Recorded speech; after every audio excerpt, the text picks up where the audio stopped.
భారత్ చర్యలతో పాకిస్తాన్ ఓవైపు భయపడుతూనే మరోవైపు రెచ్చగొట్టే వ్యాఖ్యలు చేస్తుంది. పహల్గామ్ ఉగ్రదాడి తర్వాత రోజులు గడుస్తున్న కొద్దీ భారత్ పాకిస్తాన్ మధ్య ఉద్రిక్తతలు పెరుగుతున్నాయని పాక్ రక్షణ శాఖ మంత్రి ఖవాజా ఆసిఫ్ అన్నారు. భారత్ పాక్ మధ్య శాంతి నెలకొల్పాలని వివిధ దేశాలు ప్రయత్నిస్తున్నా క్షేత్రస్థాయిలో పరిస్థితులు చాలా తీవ్రతరంగా ఉన్నాయని దేశ భద్రతా చర్యలపై అడిగిన ఓ ప్రశ్నకు ఖవాజా ఆసిఫ్ ఈ విధంగా బదులిచ్చారు.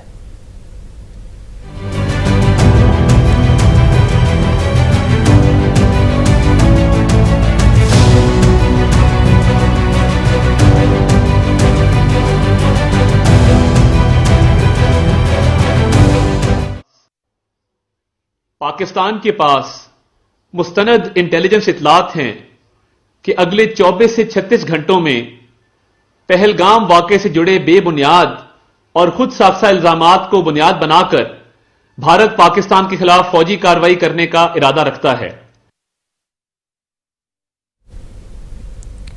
ఒకవేళ భారత్ దాడులు నిర్వహిస్తే తాము ప్రతిదాడి చేస్తామని ఈ విషయంలో ఎటువంటి సందేహం లేదని ఖవాజా చెప్పుకొచ్చారు. క్షేత్రస్థాయిలో భారత్ తీవ్రంగా చర్యలు తీసుకుంటుందని, ఇరు దేశాల మధ్య శాంతికి భారత్ అంగీకరించే పరిస్థితులు కనిపించట్లేదని చెప్పారు. భారత్ వైఖరి పట్ల పాక్ గట్టిగానే స్పందిస్తుందని, ఇరు దేశాల మధ్య సయోధ్యకు ఆ దేవుడే సహకరించాలని కోరుకుంటున్నానని ఖవాజా చెప్పుకొచ్చారు.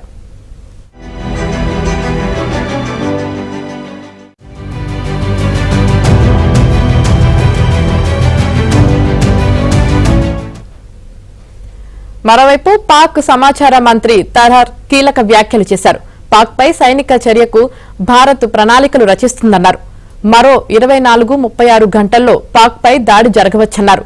నిరాధార ఆరోపణ ఆధారంగా పాక్ పై దాడి చేయడానికి భారత్ సిద్దమవుతుందంటూ పాక్ మంత్రి తరహర్ ఆరోపించారు.